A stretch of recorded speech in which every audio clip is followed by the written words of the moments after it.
role in Cold War diplomacy to shocking affairs that nearly ruined his career, Connors lived a life as dramatic as any Western. Now 30 years later, the truth finally emerges. How a Brooklyn baseball player became a Soviet hero, why his 3 marriages ended in scandal, and the dark secret he kept until his final days. Chuck Connors was born as Kevin Joseph Aloysius Connors on April 10, 1921, in Brooklyn, New York. His parents, Alan and Marcella Connors, were Irish immigrants who worked hard to provide for their family during the tough times of the Great Depression. Chuck's father worked as a longshoreman, and his mother took on small jobs to help make ends meet. Life wasn't easy, but it taught Chuck the value of hard work. Chuck grew up in a working-class neighborhood, spending a lot of time playing sports at the Bay Ridge Boys Club. He loved baseball and dreamed of one day playing for the Brooklyn Dodgers. At 14, Chuck's life took a big turn. His talent for sports caught the attention of scouts, and he was offered an athletic scholarship to Adelphia Academy, a private high school in Brooklyn. This was a big opportunity for him, and he made the most of it. At Adelphi, he excelled in multiple sports: baseball, basketball, football, and even track. On the baseball field, Chuck was a strong first baseman, and in 1939 he was named one of the top high school players in Brooklyn. After graduating high school, Chuck had more than 25 colleges offering him athletic scholarships. He chose Seton Hall University in New Jersey, where he played both basketball and baseball. On the basketball court, he was a backup center, using his height and defense to help the team win, but it was baseball where he really stood out. In one memorable game in 1942, Chuck hit 2 home runs and had 6 RBIs, catching the attention of professional scouts. During this time, Chuck finally got the nickname he is known for. While playing first base, he would yell, "Chuck it to me," and the name stuck. Chuck's college years were interrupted by World War II. In 1942, he joined the Army and trained at Fort Knox. Because of his height and athletic skills, he was chosen to be a tank warfare instructor. He later worked at West Point training soldiers and even teaching famous football players who went on to win national championships. Despite being in the military, Chuck stayed close to sports. He played semi-professional baseball in Brooklyn during his free time and even played professional basketball in the American Basketball League. After serving 3 years in the Army, Chuck was honorably discharged in 1946. After leaving the Army, he joined the Boston Celtics during their very first season in 1946. Standing 6 feet 5 inches, he played as a forward and center. Connors played in 49 games that season, scoring an average of 4.5 points per game. His best game came on December 13, 1946, when he scored 15 points in a close win against the Providence Steamrollers. But his basketball career didn't last long. In February 1947, after just a few months with the Celtics, Connors left to chase another dream: baseball. On May 1, 1949, he got his big chance with the Brooklyn Dodgers, but it didn't start well. In his one and only game for the Dodgers, Connors hit into a double play and the team lost. Instead of giving up, he worked hard in the minor leagues, playing for teams like the Montreal Royals. In 1951, he made it back to the majors with the Chicago Cubs. That season he played 66 games and had some big moments. On July 18, 1951, he hit his first home run against the New York Giants. A month later, on August 26th, he hit another one, also against the Giants. By the end of the season, Connors had 48 hits and a batting average of .239, not bad for someone who split his time between 2 sports. Chuck Connors' Hollywood story began in the most unexpected way. In 1952, he was playing baseball for the Los Angeles Angels, a minor league team. One sunny afternoon during a game against the Sacramento Solons, something unusual happened. Chuck hit a massive home run. It wasn't just any home run. It cleared the fence and caught the attention of someone in the crowd: Billy Gordon, a casting director from MGM. Billy couldn't ignore Chuck's tall, strong frame and rugged face. After the game, he walked right into the locker room and handed Chuck his card. He told him, "You should think about acting." But Chuck didn't take it seriously. He was focused on baseball and didn't see himself as an actor. Then, just a couple of weeks later, Chuck hurt himself during a game.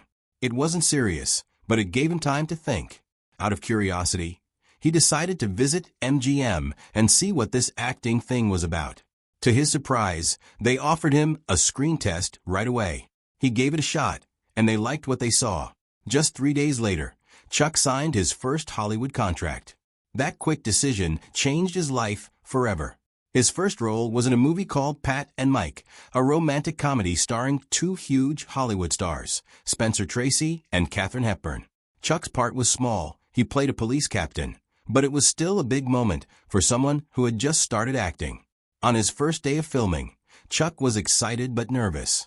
He arrived early and spent hours getting ready. His scene didn't happen until late that night, but when the cameras finally rolled, he nailed it in just 2 takes.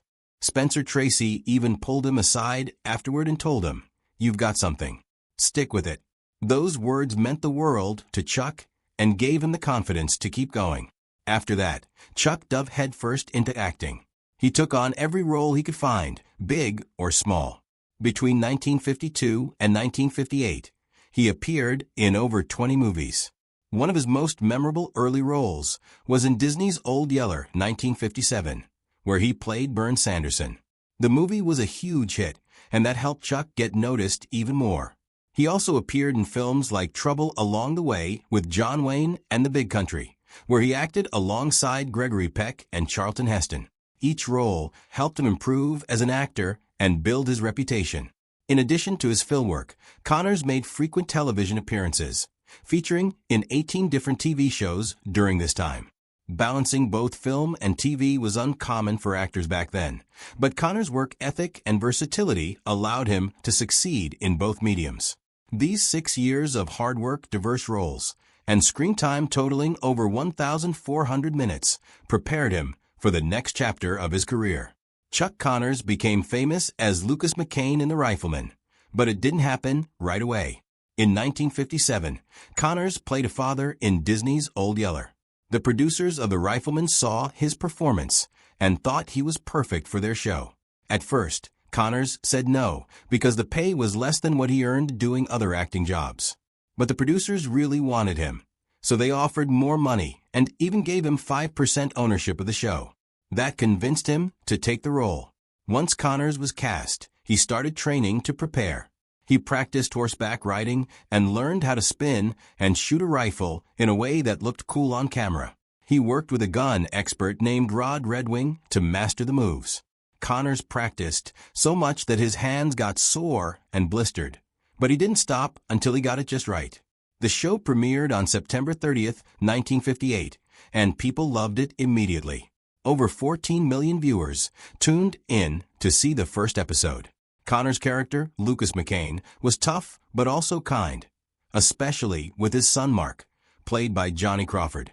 The father-son bond became one of the most loved parts of the show. Critics said Connors did a great job showing both strength and emotion. The rifle in the show was also a big deal. It wasn't just a regular rifle. It was a Winchester 1892 that had been modified to make it unique. The lever was made extra large so Connors could spin it in a flashy way. This spinning move became his signature and was shown at the start of every episode. The rifle was also able to shoot really fast because of a special screw in the trigger.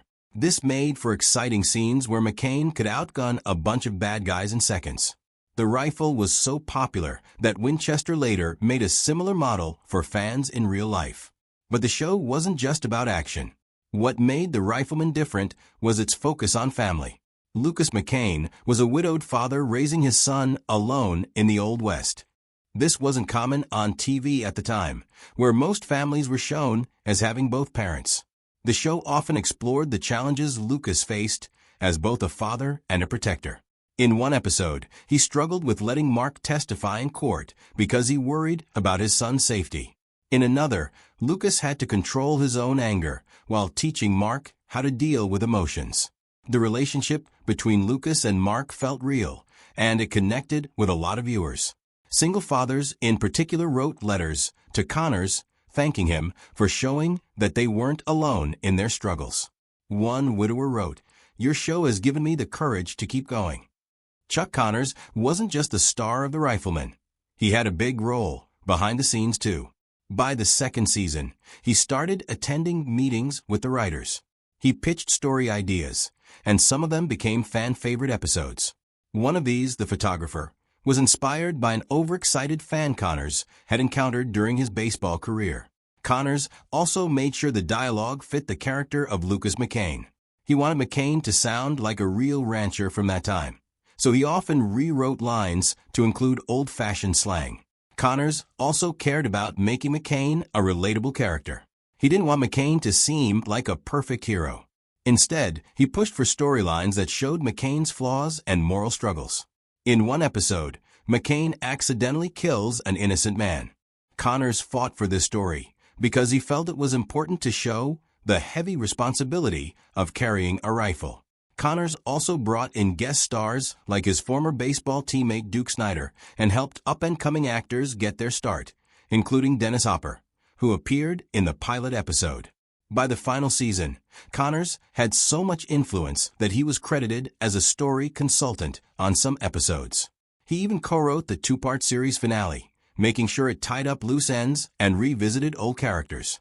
The Rifleman became the fourth highest-rated show on TV in its first season, a huge achievement given the tough competition. It premiered on September 30th, 1958, and reached 14.6 million households with a Nielsen rating of 33.1. The father-son relationship drew many viewers, while the thrilling action sequences captured others. By February 1959, 78% of viewers said they watched the show for the family bond, while 92% of male viewers aged 18 to 49 enjoyed the action. The show's success led to merchandise like toy rifles, lunchboxes, and comic books, generating $2 million in sales within 3 months of its premiere.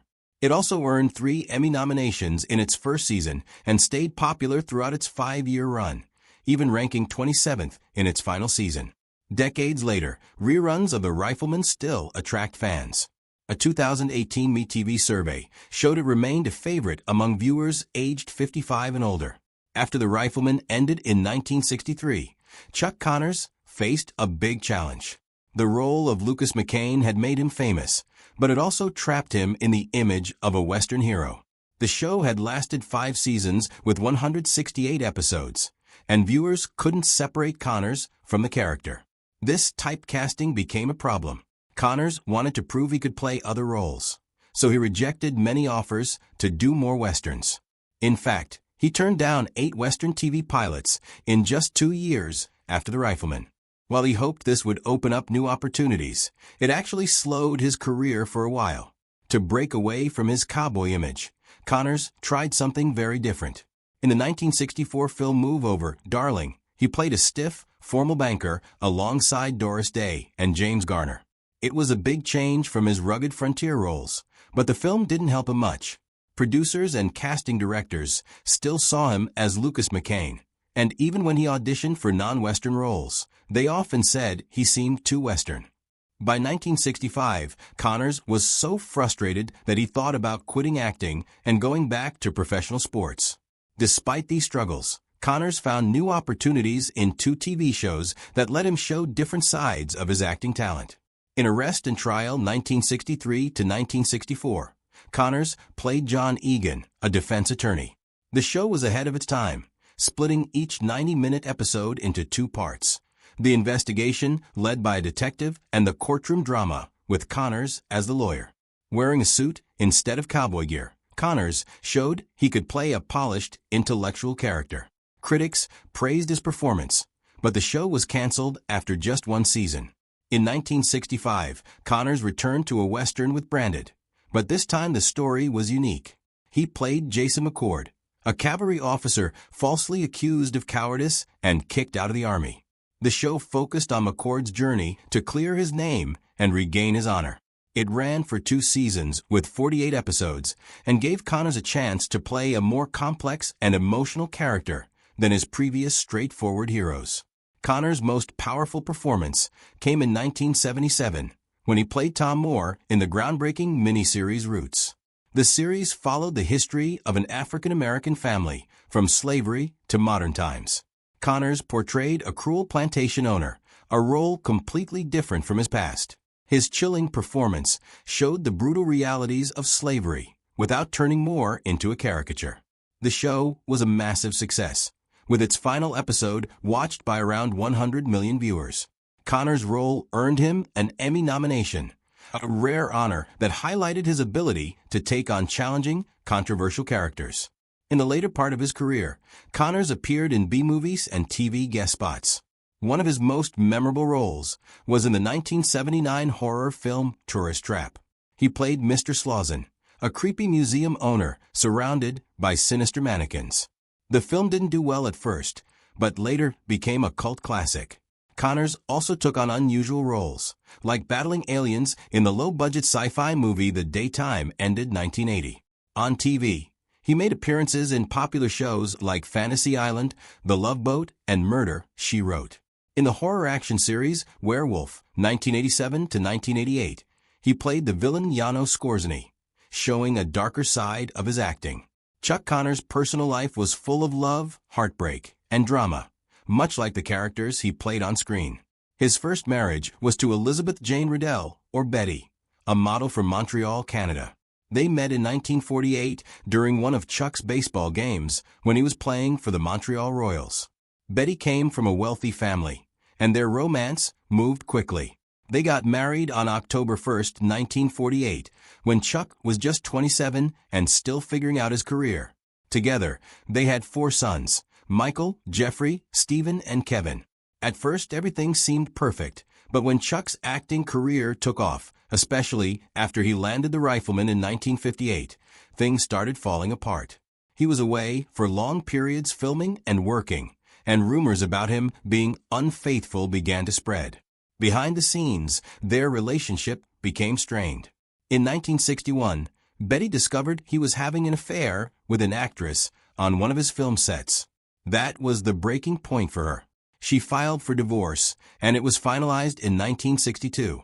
Although they stayed polite in public, it was later revealed that Betty had threatened to expose his affairs unless Chuck agreed to her terms during the divorce. Chuck's second marriage happened in 1963 when he married Kamala Devi, an actress he had met on the set of Geronimo. Kamala was born in Mumbai, India, and her mixed Indian and British heritage made their marriage stand out in Hollywood at a time when interracial relationships were still rare. They worked together in many shows and movies like Branded and Cowboy in Africa, and people admired their strong connection on and off screen. But things weren't always smooth between them. Kamala wanted Chuck to try more sophisticated roles, but Chuck felt his rugged cowboy image was what made him successful. This difference in their goals caused tension. The marriage also faced issues because of Chuck's reputation for being unfaithful. Despite their early passion, things started to fall apart, and in 1972, after 9 years together, they divorced. Their last movie together was called The Proud and Damned, which felt like a sad reflection of their own relationship. By that time, Chuck's third marriage was his shortest and perhaps the most controversial. He met Faith Quabius on the set of Soylent Green in 1973, where she had a small role. Faith was much younger than Chuck, 33 years younger, to be exact. They got married on September 7, 1977, in a private ceremony in Mexico. Chuck, then 56, joked that they'd been playing husband and wife on stage so much that they decided to make it real. But their marriage only lasted 3 years. By 1980, they divorced. Faith later accused Chuck of being abusive during their marriage, blaming his drinking for his behavior. Chuck denied the allegations, but the claims hurt his public image. Throughout his life, Connors was followed by rumors of affairs and tumultuous relationships. During his first marriage, whispers of infidelity began, and they never left him. One woman claimed she had a long-term affair with Connors in the 1960s and alleged he fathered her child, though this was never proven.